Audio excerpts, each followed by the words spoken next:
नमस्कार आप देखुं सारा ओडिशा नुआ वर्ष प्रधानमंत्री मोदी प्रथम साक्षात्कार कहते 2019 लड़ई जनता और महामेंट मध्य राम मंदिर निर्माण पर अध्यादेश नहीं सूचना देते मोदी कहते न्यायिक प्रक्रिया सरिबा परे ही अध्यादेश कथा विचार कर पूर्वतन आरबीआई गवर्नर उर्जित पटेल का इस्तीफा उपरे भी मंतव्य रखिंट मोदी कौन चाप ना बरम 7 मास पूर्व से पद छाड़ा लिखित अनुरोध करते विमुद्राकरण एक झटका नथिला वर्षक आगुरी सूचना दी जाइथिला बोली कहिसंती प्रधानमंत्री। और प्रेस कॉन्फ्रेंस में पार्टी का एक नेता उस कैबिनेट के निर्णय के कागज को टुकड़े करे, ये कौन सा इंस्टीट्यूशन का सम्मान करते हैं आप लोग? आपने जुडिशरी को जो सीनियोरिटी के आधार पर जज नियुक्त किए जाते थे ओपनली कहा कि हम आइडियोलॉजी के आधार पर जुडिशरी को तय करेंगे, और आपने सीनियर जजों को बाहर निकाल करके फेंक दिया था और जूनियर जज को अपने अनुकूल बनाया। ये लोग इंस्टीट्यूशन की बात करते हैं। यही आरबीआई जिसमें कई बार गवर्नरों को समय से पहले निकालना पड़ा है। आपने प्लानिंग कमीशन के लोगों को जोकरों का बंच कह दिया था, मालूम है कौन थे उस समय प्लानिंग कमीशन के वाइस चेयरमैन, और ऐसा बोला गया था। इन लोगों के मुंह से शोभा देता है। जहां तक सीबीआई आंतरिक व्यक्तिगत मामला आया तो सरकार ने न्यायिक तौर पर से कहा भाई आप लोग दोनों छुट्टी पे चला जाइए, इंस्टीट्यूशन हमारे लिए प्राथमिकता है। आरबीआई का सवाल आया, स्वयं गवर्नर साहब ने रिक्वेस्ट की अपने निजी कारणों से, और मैं पहली बार आपको बताता हूं वे 6 महीने से मुझे लगातार कह रहे थे, लिखित में भी कहा था, व्यक्तिगत रूप से उन्होंने मुझे लिख करके भेजा था। पॉलिटिकल प्रेशर नहीं, सवाल ही नहीं उठता है जी, सवाल ही नहीं उठता है। और मैं मानता हूं कि आरबीआई गवर्नर श्रीमान उर्जित पटेल ने अच्छा काम किया है। और ईडी के बारे में कांग्रेस का कहना है ये एम्बैरेसमेंट डायरेक्टरेट बन गई है, इस ऑर्गेनाइजेशन को भी इस्तेमाल किया जा रहा है। जैसे पहले कहा था कि एक वेंडेटा के तौर पर रेड्स हो रहे हैं। ये लोग बोल रहे हैं अभी सोहराबुद्दीन का जजमेंट आया है, उस जजमेंट में क्या क्या लिखा है जरा पढ़ लीजिए। कोर्ट का जजमेंट है, सीबीआई कोर्ट का जजमेंट है, किस प्रकार से इंस्टीट्यूशंस का दुरुपयोग इन लोगों ने किया है। देखिए हम 4:30 से बैठे, हम पर तो आरोप ये है कि मोदी इन लोगों के खिलाफ कदम नहीं उठा रहे हैं। दोनों तरफ से अब आप कह रहे हैं कि वेंडेटा है। ईडी प्रोफेशनली अपना काम कर रहा है, और अगर विदेश से कोई व्यक्ति जो राजदार है वो भारत के कब्जे में आता है तो हर हिंदुस्तानी को गर्व होना चाहिए कि नहीं होना चाहिए?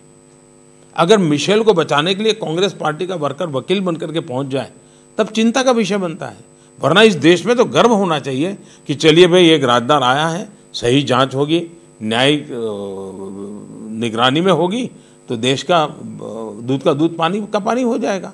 उसके बजाय आप अपनी पार्टी के वकील को भेज करके आप उसकी मदद करने के लिए पहुंच जाते हैं।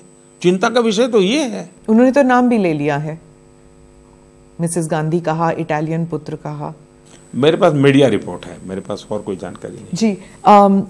रफाल का मुद्दा जो है, उस जहाज को लेकर राहुल गांधी ने सीधा सीधा आप पर करप्शन, क्रोनी कैपिटलिज्म इसका एलिगेशन किया है, लेकिन आप चुप रहे, आपने कभी कुछ नहीं कहा। उन्होंने कहा कि अनिल अंबानी आपके दोस्त हैं, ऑफसेट में आपने उनका नाम लेकर फ्रांस के प्रेसिडेंट पर प्रेशर डाला, डसॉल्ट पर प्रेशर डाला, और उसकी वजह से रफाल खरीदना पड़ा, ज्यादा दाम देकर खरीदना पड़ा। लेकिन आप कोई सफाई नहीं दे रहे, आपके पार्टी के लोग दे रहे हैं, लेकिन आपने कुछ नहीं किया और सीधा सीधा आप पर इल्जाम था।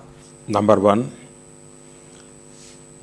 ये मेरे पर व्यक्तिगत आरोप नहीं है, एक सरकार पर आरोप है, सरकार पर आरोप। मेरे पर व्यक्तिगत आरोप है तो उनको खोज करके निकालना चाहिए कि किसने दिया, क्या दिया, कहाँ रखा, सब निकालना चाहिए उन्होंने। दूसरी बात है कि संसद में मैंने विस्तार से इसका जवाब दिया है, जहां भी मुझे पब्लिक में बोलने का मौका मिला है मैंने इस विस्तार से बताया है। तीसरी बात है, सुप्रीम कोर्ट तक मसला क्लियर हो चुका है। सुप्रीम कोर्ट ने उसके बाल की खाल उधेड़ करके सारी चीजें निकाल करके रख दी है। फ्रांस के राष्ट्रपति जी ने बयान दे दिया है, भारत के प्रधानमंत्री ने बयान दे दिया है। उनको इतना कर लीजिए जो इतने सवाल मुझे पूछ रहे हैं, वे जब भी बोले तो आप इतना कोई मीडिया में हिम्मत होनी चाहिए, उनको पूछे कि ठहरिए भाई, आप बताइए, सिद्ध कीजिए, आप जो आरोप लगा रहे हैं हमें बताइए, ऐसे पत्थर मार के भाग मत जाइए, कीचड़ उछाल करके भाग मत जाइए, एक तो सवाल पूछिए उनको, कहीं तो दे कि भाई हाँ यहाँ का लिंक यहाँ, यहाँ का लिंक यहाँ है। ये तो दे नहीं पा रहे, बोलते चले जा रहे हैं जी। अब मुझे बताइए, उनको ये बोलने की बीमारी है तो मुझे बार बार उसी में उलझते रहना चाहिए क्या? मैंने एक बार जवाब दे दिया, पार्लियामेंट में दे दिया, सुप्रीम कोर्ट से मामला आया।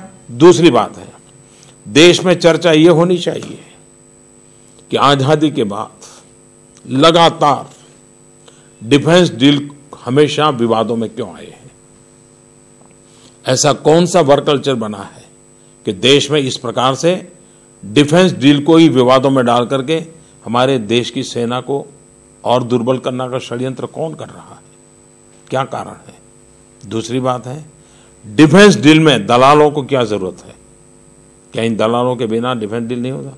तीसरी बात है, मेक इन इंडिया अगर 70 साल पहले शुरू हुआ होता, भारत खुद अपने शस्त्र बनाता, तो ये बाहर से जो मलाई खाने वाला रास्ता है वो बंद होता कि नहीं होता? मेरा गुनाह यह है कि मैं मेक इन इंडिया की कोशिश कर रहा हूं। मेरा गुनाह यह है कि हिंदुस्तान में सेना को जो जरूरत है वो हिंदुस्तान में बननी चाहिए, ताकि ये सारे बाहर से जो सौदेबाजी हो रही है बंद होनी चाहिए।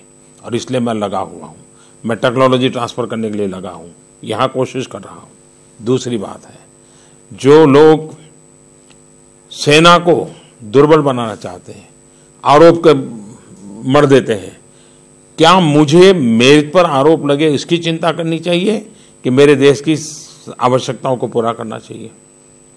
मैंने तय किया है, जितनी गालियां पड़ेगी मैं खाऊंगा, जितने आरोप लगेंगे लगने दीजिए। मैं ईमानदारी के रास्ते पर चलूंगा, राष्ट्र रक्षा को प्राथमिकता देते हुए चलूंगा। मैं मेरे सेना के जवानों को उनके नसीब पर नहीं छोड़ूंगा।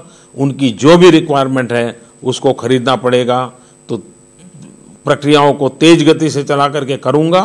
मुझ पर आरोप होते रहेंगे तो भी करूंगा, क्योंकि मैं ईमानदारी और सत्य के साथ जीने वाला इंसान हूं। इसलिए झूठे आरोपों से डर करके मैं मेरे देश की सेना को दुर्बल नहीं कर सकता हूं, मैं मेरे देश की सेना को निहत्थी नहीं कर सकता हूं। देश को जो आवश्यकता है वो मिलना चाहिए। सेना की बात चल रही है तो मैं सर्जिकल स्ट्राइक्स पे आती हूँ।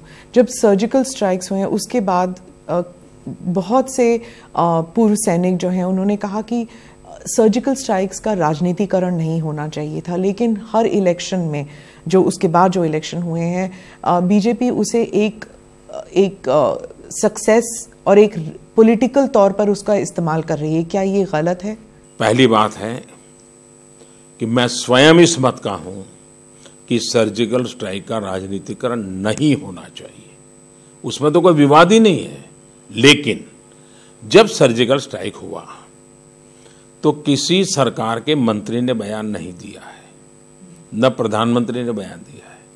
सेना के अफसर ने देश को जानकारी दी और वो भी इंफॉर्मेशन दी है। और वो इंफॉर्मेशन यहां दी इतना नहीं, टेलीफोन करके पाकिस्तान को भी बताया गया था। और जब तक पाकिस्तान को सूचित नहीं किया तब तक हिंदुस्तान के मीडिया को भी नहीं बताया गया था। और सेना ने खुद ने आकर के अपना एक डिटेल रिपोर्ट दिया था, वहीं बात समाप्त हो गई थी। लेकिन देश का दुर्भाग्य है कि उसी दिन पॉलिटिकल पार्टी के कुछ लीडरों ने सर्जिकल स्ट्राइक पर शक खड़ा किया। पाकिस्तान के लिए तो इस प्रकार से बोलना जरूरी था क्योंकि उनको वहां मोरल टकाए रखने के लिए आवश्यक था। लेकिन जो बात पाकिस्तान बोल रहा था वो हमारे देश के लोग बोल रहे थे। अपने बात को वजन देने के लिए उदाहरण भी पाकिस्तान का दे रहे थे। राजनीतिकरण वहीं से शुरू हुआ। आपने देश की सेना के लिए अनाप शनाप शब्द बोले। और मैं मानता हूं कि जिन्होंने इस प्रकार से देश की सेना पर इस प्रकार के आशंकाएं की हैं, सर्जिकल स्ट्राइक पर आशंकाएं की और पहले ही दिन बयानबाजी कर करके इस प्रकार से उसको रौंद डालने की कोशिश की, वो गलत हुआ है। और इसलिए मैं स्पष्ट मत कहूं कि इसका कतई राजनीतिकरण नहीं होना चाहिए। दूसरी बात है, सैन्य का गौरव करना उतना ही जरूरी होता है, सैन्य के पराक्रम का वर्णन करना उतना ही जरूर होता है। देश के प्रधानमंत्री के नाते, देश की सरकार के नाते और देश के नागरिक के नाते हम सबका दायित्व बनता है कि 62 के लड़ाई में भी हमारे सेना का पराक्रम हो, तो उसका जिक्र करना चाहिए। सर्जिकल स्ट्राइक में हमारे सेना का पराक्रम हो तो उसका भी जिक्र करना चाहिए। देश के जीने मरने वाले लोगों के गौरवगान अगर हम नहीं करेंगे तो कौन करेगा? तो गौरवगान को राजनीतिकरण कहना अनुचित है। सर, सर्जिकल स्ट्राइक्स, ये सवाल मैं पूछ रही हूँ, पता नहीं जवाब आप देंगे कि नहीं।